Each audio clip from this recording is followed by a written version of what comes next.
Hey guys, welcome back to the Person Who podcast. Oh my gosh, I'm so excited to sit down and talk to you guys today. I don't think I've ever been this excited or expectant or antsy to sit down and film a podcast before.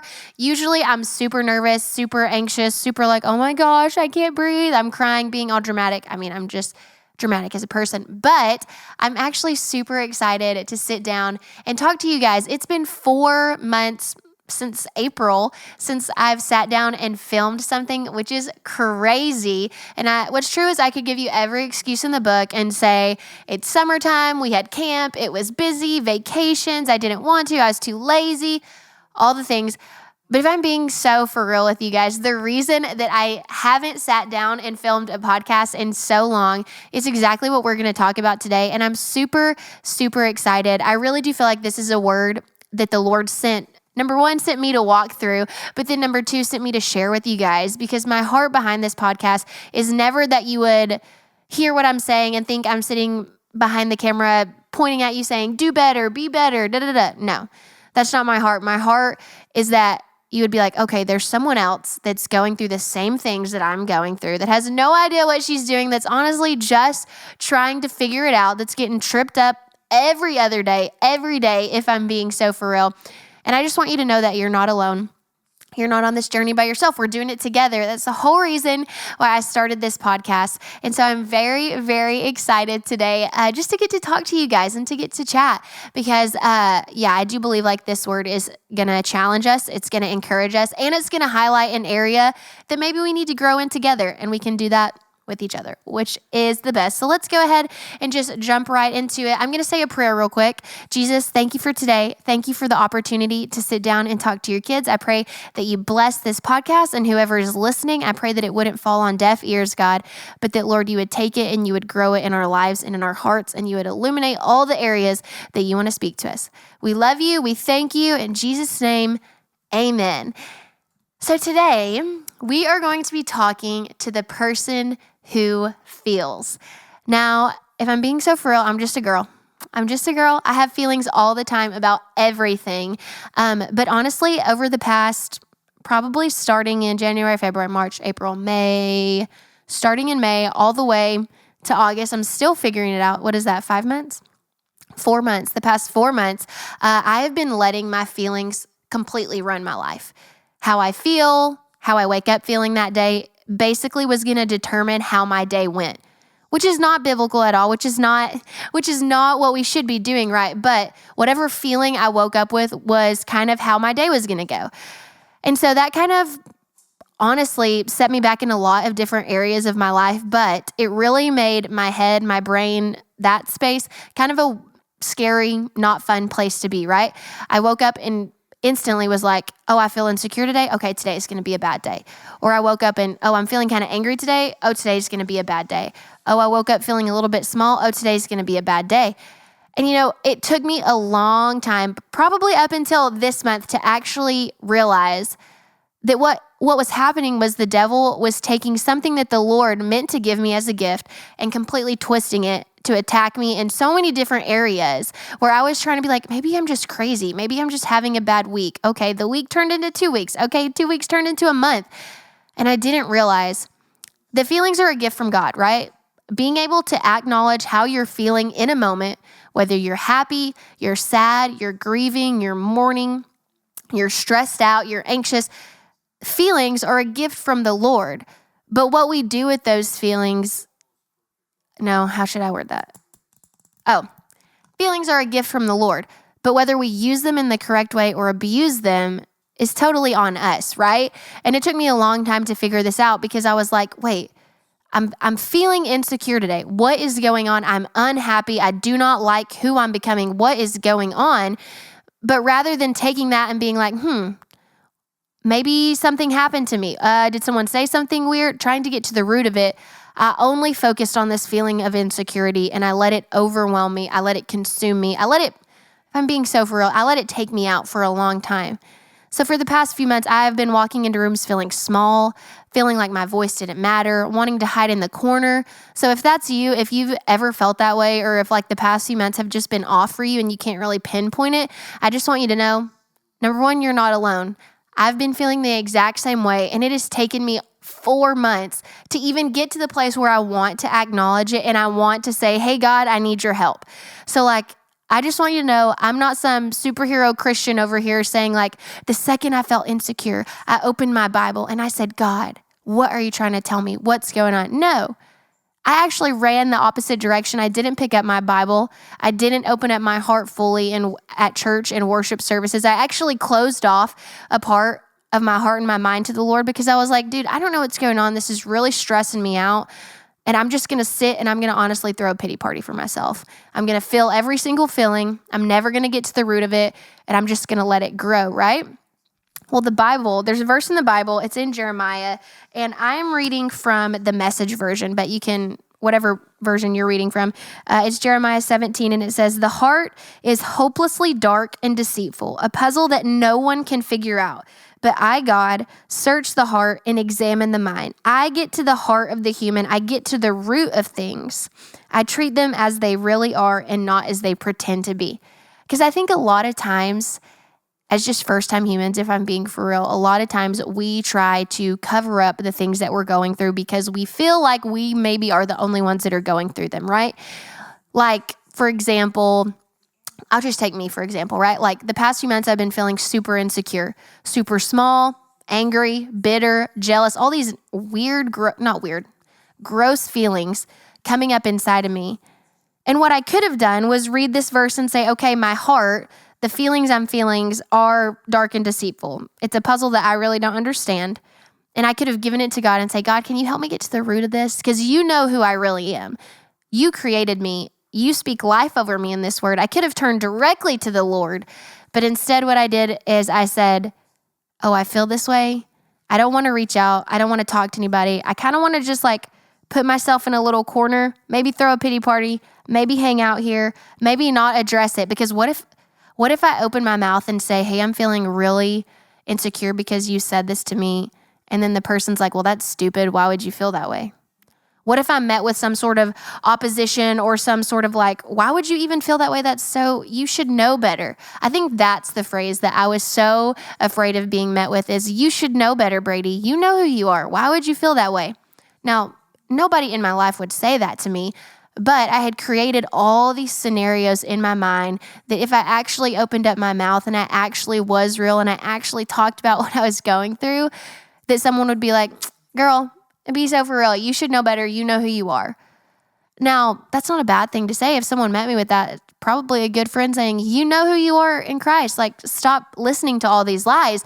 But my ears wouldn't have heard it that way because I was never taking time to get to the root of my feelings. And so the past few weeks, now I'm being honest, I really haven't got this completely nailed down yet. There are still some days where I wake up and I'm like, dude, are you kidding me? I thought we were past this. I don't want to feel this way. I don't want to feel insecure and small. But there's still some days that I wake up. And so sometimes I literally have to look myself in the mirror and say, okay, Brady, what is going to drive you today? What feeling is going to drive you today? Are you going to let insecurity and jealousy and anger and bitterness drive you? Or are you going to know that you're a child of God, that you're chosen, that you're called, that you have your own unique gifts and walk in that? And it's not always the most fun question to ask yourself because if I'm being honest, it's fun to feel those feelings. It's fun to sit in your feelings because at least I'm feeling something, right? But we can't just sit in our feelings and not address where it's coming from. We can't just sit and be like, well, maybe I'm just an insecure person. Maybe I'm just an anxious person. Maybe I'm just an angry person. Maybe I'm just a bitter person. This is just who I am. We can't just say that and not dig into it and get to the root of it and say, but why am I really anxious? Why am I anxious every single time I walk into my job? Instead of just sitting and being like, oh my gosh, today's going to be a hard shift. I'm just going to have a tight chest. I'm just not going to talk to anybody. Why don't you walk into that room and say, what happened to me the last time I was in this room? Did somebody say something? Did somebody pop off at me? Did I literally just wake up 10 minutes past my alarm and my whole morning was rushed and so that's why I'm feeling this way? Is that what's causing this anxiety? Why don't you start asking yourselves questions? I'm a very practical human. If you want me to do something, okay, give me the steps on how to do it and I'll go do it, right?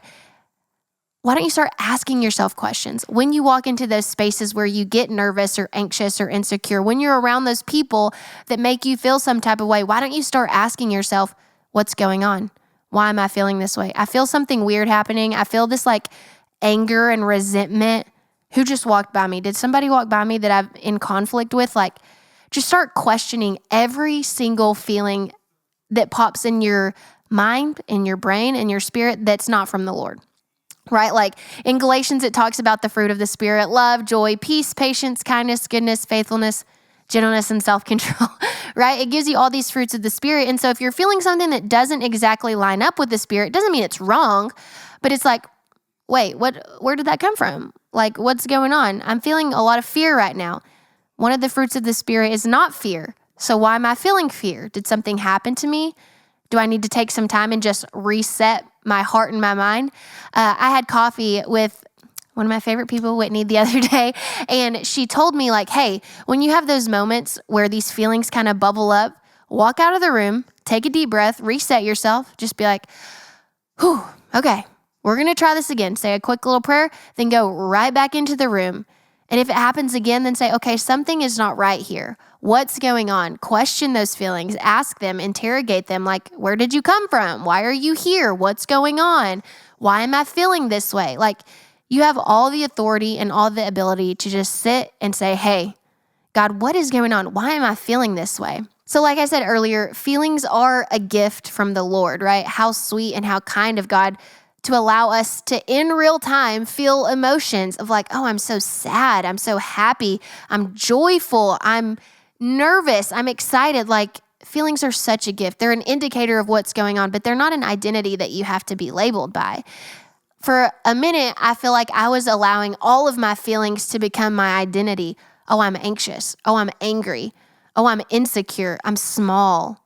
I'm bitter. Like, for a minute, I took all of the feelings on that were supposed to be indicators. Indicator means it's like a gauge, a meter, right? They were supposed to just be like a gauge of like what's going on in Brady right now. And I took them on and I wore them as a name tag for a long time. And I was like, I'm just anxious, dude. Like, I don't know why. Don't really want to talk about it, but I'm just like anxious. And rather than like reaching out to my community or going into prayer or just honestly reading what the Word of God says about me, I put it on as almost a badge of honor and walked around with it because it felt good, because I had something to talk about. I had something to be like, oh God, I'm just anxious. But I was never willing to actually let go of that and actually say, you know what? My feelings can't control me. My feelings don't drive my car. My feelings are not my identity, but I took them on and I was like, okay, this is just who I am today. And what started out as innocent of like, ooh, I'm just a little anxious, I don't know, started to become something that I would get up and wear every single day. And I think that's where it can get really dangerous. There's nothing wrong with waking up and having a hard day. We're going to have hard days. We're humans. We live in a broken world. It is what it is, right? There's nothing wrong with waking up and being like, I just do not feel like myself today. But in that moment, I had a decision to make. Am I going to address this? Am I going to reach out to my husband and say, hey, babe, can you pray for me real quick? I'm just really having a hard day. I don't even know why. I just woke up 5 minutes ago. Can you just pray for me? And can you maybe like check on me throughout the day? And then I could pick up my Bible. I could turn on a worship song, or I could say the simplest prayer of, God, I'm anxious today. I don't want it. Take it away. Help me. I could have done that. Or I could have said, you know what? It's another day. I'm anxious. I don't know what's going on. I don't know how to fix it. I'm angry that I'm anxious. And now I'm going to take it out on everyone around me. I'm not going to talk to people. I'm going to ball up in a corner. I'm going to be pushy. I'm going to be snappy. We have a decision to make. It's your decision to make too. You get to decide you get to decide what you want to drive your day.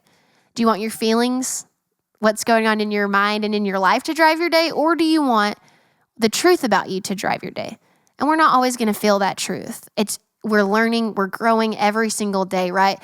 Our relationship with Jesus isn't a like overnight thing where it's like, oh, butterflies and flowers and it's beautiful. I've been on this journey my whole entire life. And I still don't have it down and perfected. And there's still some days where I'm like, oh my gosh, it would have been so much easier if I just worked at a bank and just like went to church when I wanted to and did what I want to. There's so many days. That's just like my raw and honest thoughts that sometimes I just want to be like, God, it's too hard. Like, it's too hard, but it's worth it. It's so much worth it. When you get on the other side of all these little things that the enemy keeps throwing at you to be like, oh God, but you're good. Like, but you're good. Because even when I was anxious and even when I chose to not pray and I chose to not be like, God, what's going on? And instead I chose to walk in anxiety and fear and anger for a little bit, you were still there waiting on me. You didn't go anywhere. You're like, it's okay, girl. One step at a time. And I'm not just talking to the girls. I mean, I'm just a girl, so I'm talking to the girls. But I'm also talking to the guys too. Guys, don't act like you can't feel anything. Don't act like everything is just a joke because you're going through something hard. When a man actually addresses his feelings and is in tune with what's going on in his heart and in his mind, that is a beautiful thing. It's one of the strongest and most attractive things in a man. When you try to make it a joke, when you try to play it off, when you try to push it to the side and be like, no, I don't need to talk to anybody about it. I got it. Like, it's not a big deal. Be so for real. Like, be so for real. You're sad. Talk to somebody about it. Don't be afraid to reach out.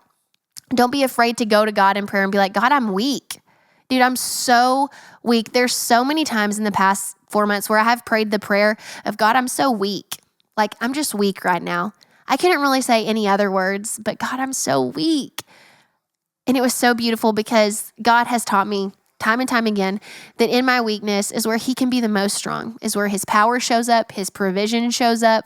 Like, even sitting down right now, talking to you is such an answered prayer because we started this podcast, I don't even remember when we started this podcast. The first episode was fun. I was excited. I was anxious to put it out. And then it was like every single episode got heavier.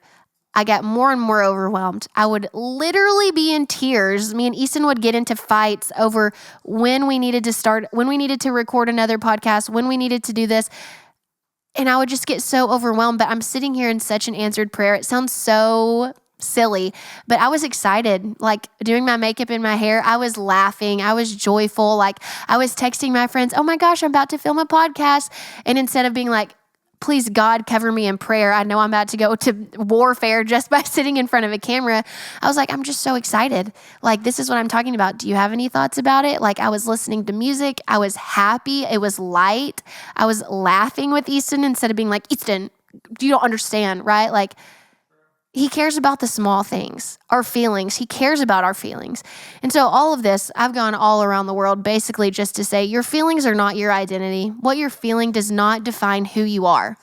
It does not define who you are. If you're anxious, you're not anxious. You're just having a hard day and you're a child of God and he has peace for you, a peace that surpasses all understanding. If you're bitter, if you're feeling bitter, you're not a bitter person. Something's just going on in your heart and we need to pull it out and get to the root of it. And that's okay. If you're sad, if you've been grieving and going through you're going on year 3 of sadness and you just are like, where, dear God, where is the joy in my life? You're not a sad person. You've just got something in your heart that we need to pull out and figure out, okay, why am I sad?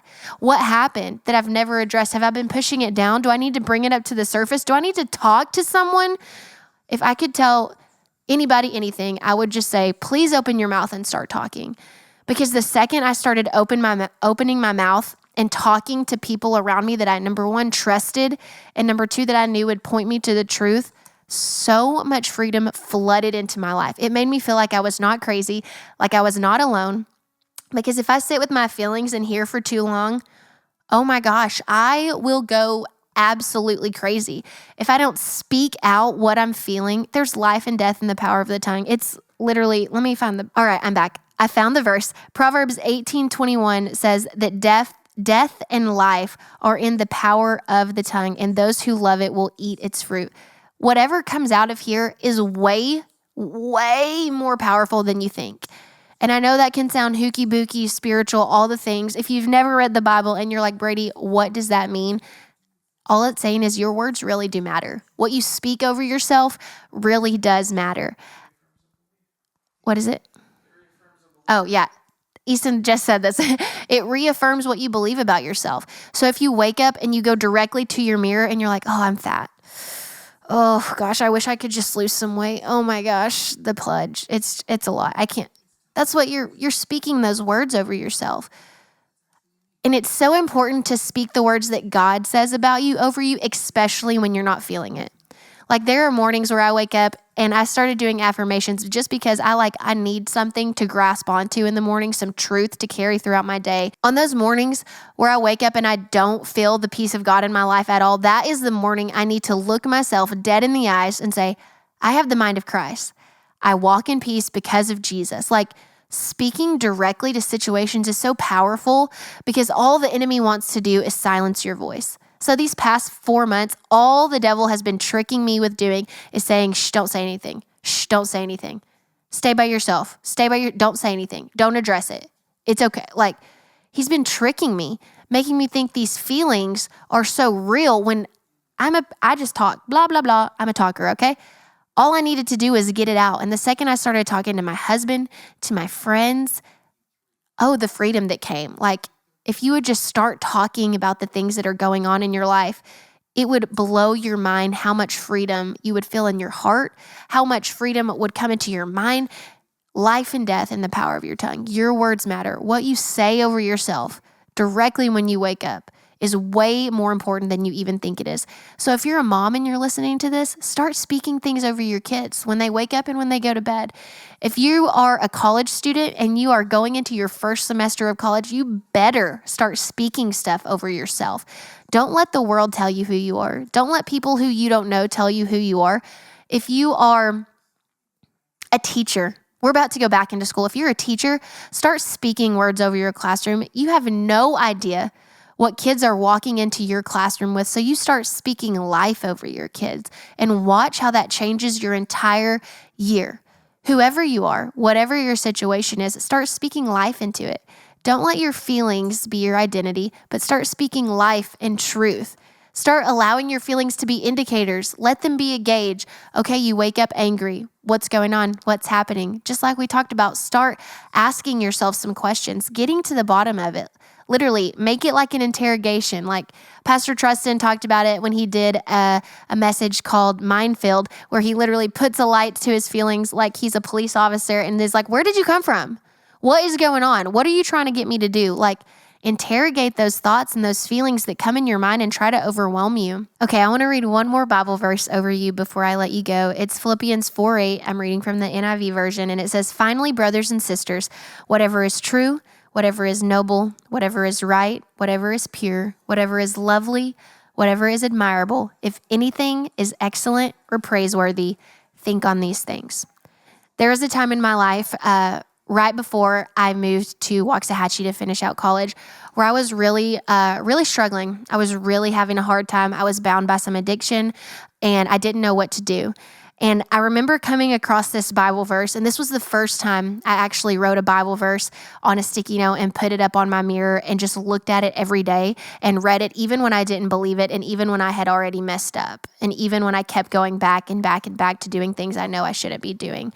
I plastered this on my bathroom mirror on a yellow sticky note. I remember seeing it every morning, and every morning I would wake up and I would look at the sticky note, and then I would look at myself in the mirror and I would declare this over my life. Hey, Brady, think on whatever is true.